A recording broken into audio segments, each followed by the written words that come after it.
What's goody, my people? Welcome back to the channel and welcome back to another movie review. Today we're going to be talking about one of my highly anticipated films of the year, Supergirl. The hate for this movie is coming from a very strange place, to say the least. A lot of it has shit to do with Millie Alcock's appearance and just a lot of Snyder fans still chanting kill the DCU and bring back the Snyderverse. Them niggas I do not take serious at all, right? But what I can say is that the criticism regarding the story of this movie, the plan of the DCU, is fair, because it's like I started off with Superman, right? Instead of continuing with another mainstream hero, y'all go to Supergirl, and then we go into Clayface this Halloween. I don't know why they are so against James Gunn and so against following Marvel's formula where they get the main core of superhero movies together, and then once they get their popularity and trust from the fans, then they start branching off and doing shit like Captain Marvel, Black Panther, fucking, shit like that. That's when you can do that. But instead they went from Superman to Supergirl, when not a lot of people know much about Supergirl, and it's just such a weird direction they're heading. They're doing a Batman villain before they even do Batman. Now, if you want to build all the Batman villains first, I don't even know if that's cool. Like, I want to accept it, but that's just not the route I'd be down with. I feel like y'all should go the Marvel route, do the main heroes, and then start doing the side characters in between films. But jumping from Superman to Supergirl, it's like only a fair few amount of people know about her. Like a lot of people know her, but it's just so weird to give her her own solo film immediately after Superman. I just think that's a bad fucking idea. You got the Green Lantern saga at least starting off with a show, my nigga. That's what we doing. We giving Green Lantern a show, somebody that wasn't even part of James Gunn's universe and was last seen as a ugly ass CGI superhero Ryan Reynolds roast all the time in the current day. It's like, bro, we need to give these characters justice. Can we get a fucking, I know we had an Aquaman movie, but let's get that together. Like, Green Lantern and the Flash need justice. They have not seen the spotlight in their own sense in a hot minute. Flash was a fucking TV show, and then they did that shitty ass multiverse Flash movie back in 23 at the end of the Snyderverse. So I understand you want to be unique, but that shit just not, it's just not gonna fly, bro. Now, I did like Supergirl. It's not as bad as people are saying, but I do understand the criticisms that actually come from niggas that watched it instead of saying, oh, Millie Alcock's chopped. It's just disappointing the route that they're taking. But yeah, the movie, I think Millie Alcock did a good job portraying Supergirl. You know, the action scenes were pretty good. Not as good as they could have been, because there's some times where it's very anticlimactic, like shit will turn up and then Supergirl gets fucked up out of nowhere. And it's just like, I get you have to, it's very hard to portray a superhero that damn near has no weaknesses besides kryptonite. It's hard to portray them as somebody who can be weakened.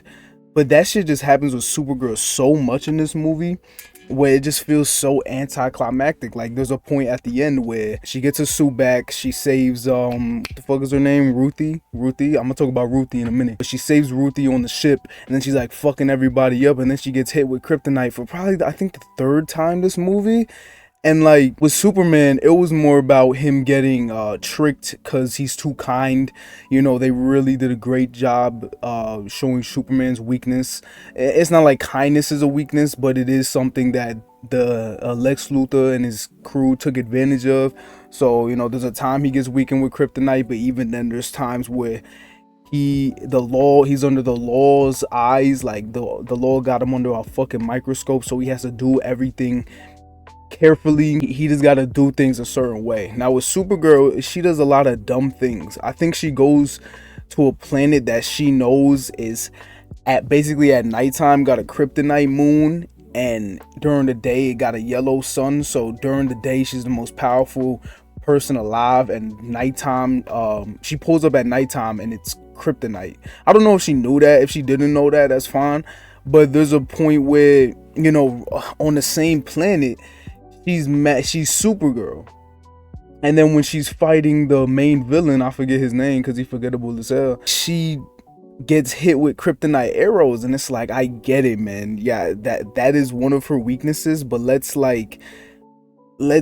kind of do something a little more believable. Like her getting hit with arrows when these super people are supposed to be the fastest niggas on earth, it just felt so anticlimactic. I know they need shit to keep it going, but like Crypto too, he gets hit with a kryptonite arrow, I'm pretty sure, and then Supergirl and Ruthie, basically the whole movie, are tracking down, what is his name, Krim or some shit? I'm just gonna call him Krim. I don't even know if that's like accurate. Tracking down Krim, and Supergirl just wants the antidote, and Ruthie wants to get revenge because Krim killed her mom and dad or some shit. Ruthie never gets her redemption. Like, I know Supergirl's like, hey, we don't kill. I made the mistake thinking Supergirl killed. So I went into this movie like she's just gonna end up killing Krim. So when that happened, I didn't mind. But the whole time she's telling Ruthie that we don't kill, it's not good, and you know, it's gonna change you. So I know what they're saying is that she doesn't want her protege to kill, but she might. But everybody's saying like Supergirl just does not kill. I thought she did. I thought she was that different from Superman, but nah, they stand under the same shit. So for her to kill the bad guy at the end, it just doesn't make sense. It's just like, I don't really know the route they're going towards. Maybe they want to change something so she gets slack for in the future. And seeing Superman on screen was fucking fire, man. Every time he popped up, I was like, oh man, I need Man of Tomorrow. Like, he's a fire ass Superman. Even the flashback scenes he was in, welcoming Kara to the to Earth, giving her the suit, fire, bro. He's a goated ass Superman. Nobody could tell me otherwise. That whole Snyderverse bullshit with Henry Cavill, no. But back to the point I was making about Crypto. I feel like Crypto getting shot, which I think was part of the comic, but I still have some negatives about it. It's like, I feel like that's very cheap, man. Crypto, like, I know Crypto's a dog. I know we cared about him in Superman, but they did the same thing in this movie, just like they did in Superman. Now he's basically sidelined for the whole movie except some flashbacks, and it's like they use Crypto to get emotions running high, and for people that aren't used to seeing movies, it'll work on them, but you can't do that for a Supergirl movie. You have to go a very unique route to really sell audiences, and I'm like, I didn't think it was gonna be a box office failure, but this shit is failing at the box office, man, and it sucks to fucking see. The planning was so bad, man. Like I said, you don't go from a main superhero movie to a sidekick movie like that. Like, if it was two mains, like give Green Lantern a movie, give Superman and Green Lantern movies back to back, and then go to Supergirl, that could have worked because there'll be more hype. We only got one movie to really base our trust on, and even though it was really good, the audience reception was really good, besides the Snyder fan ass haters, it's not enough. That just was not enough to go into Supergirl. Like, James Gunn, you got this shit. And this is kind of I don't want to say a hot take, but I'm so tired of seeing ugly ass aliens and get James Gunn movies. They just look so weird. Like the baby in Superman, they just look weird. But that's like a little nitpick I got. What I did like, the action was, yeah, like I said, the action was pretty good. Could have been better because there's times where they do cut off the camera, and then there's awkward spots. The jokes were funny, but they were directed in a very weird way, where Supergirl would say something and then the camera would stay on her for an extra like 3 seconds and then pan to the next person talking.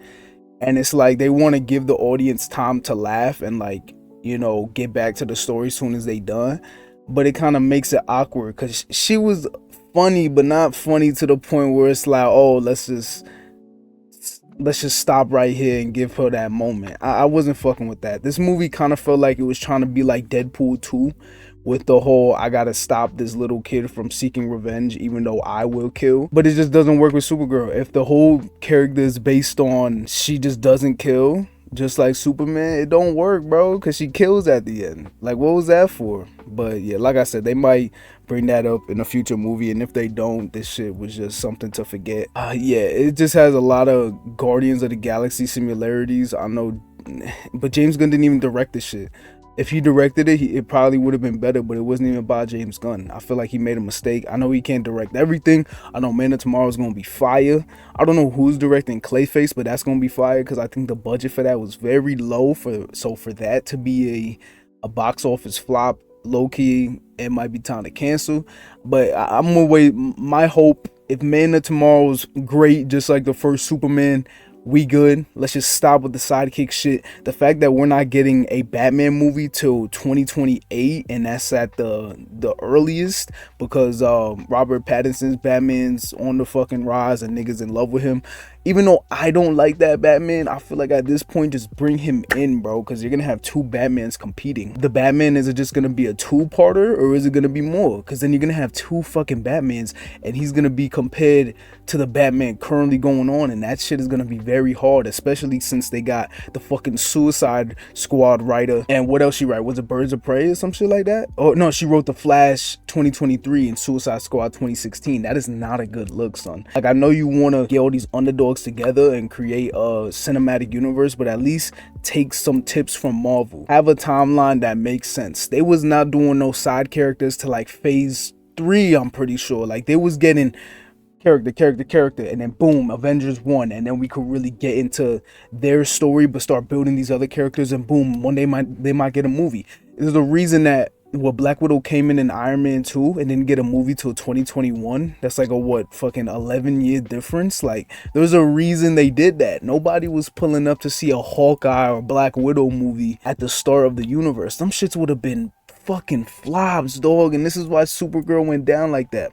I do think Supergirl is a more interesting character than at least Hawkeye, but Black Widow had so much time to build up that even though niggas did not really, I don't think they liked Black Widow, but they still had some type of trust for Marvel, because that was before the whole downfall, and it was during quarantine, but niggas still had trust because it's like her character was built. I like Black Widow because I knew her backstory and I liked the route they went for it.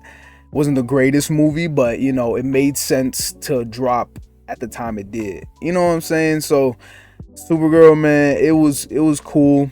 I do think Ruthie was a little annoying, but I think that's how she was in the comics.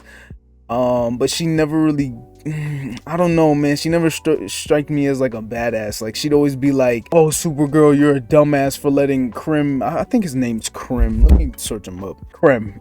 Okay, I do that good.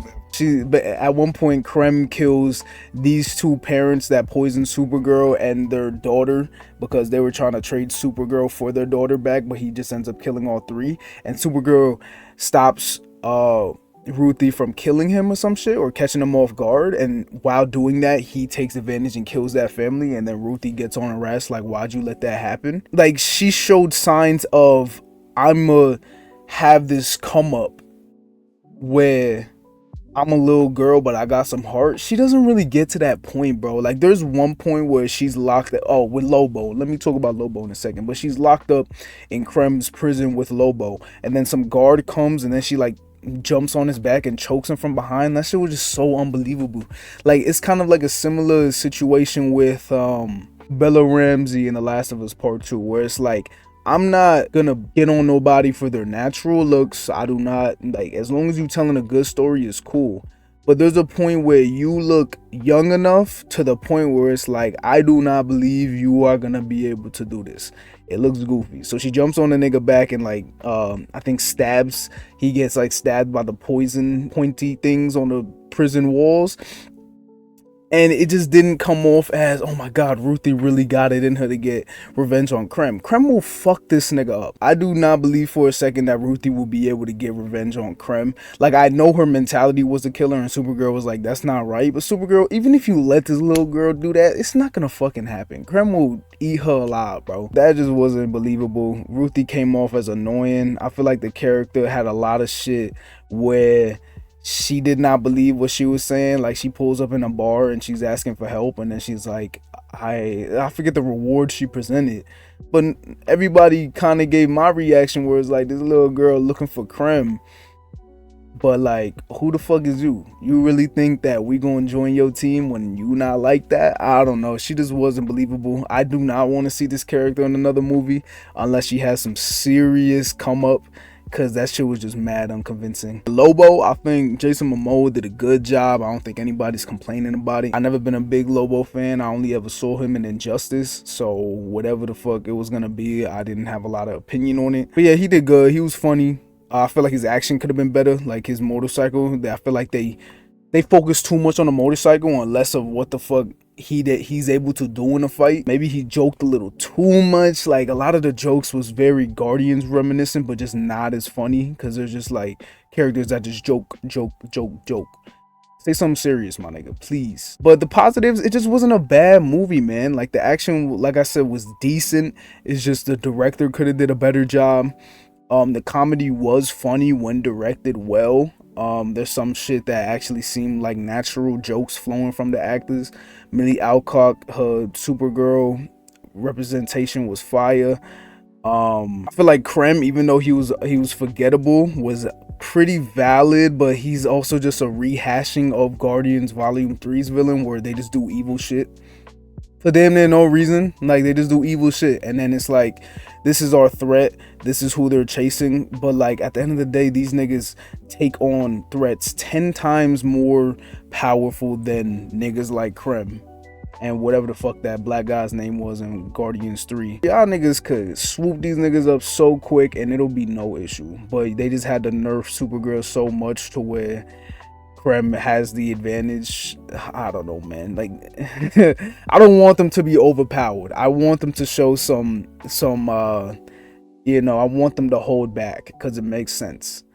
But it was just anticlimactic. Supergirl, my rating's gonna surprise you because it wasn't a bad movie. It just, my expectations were pretty high even after seeing critics, because normally when critics shit on a movie, I end up enjoying it. But yeah, Supergirl, I'm gonna give this I'm going between a 7 and a 6, man. When I walked out, I was like, it's a 7. It wasn't bad. Supergirl, man, I'm gonna give this shit a 6 out of 10 to keep it a buck with you. This shit isn't the route y'all gotta go.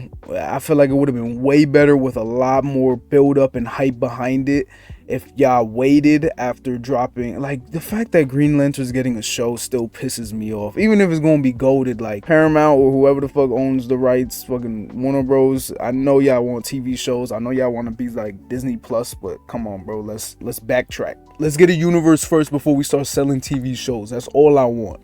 Clayface gonna be a banger, but Supergirl 6 out of 10. Maybe if I rewatch it in the future, I'll think differently, but that's gonna be it for now.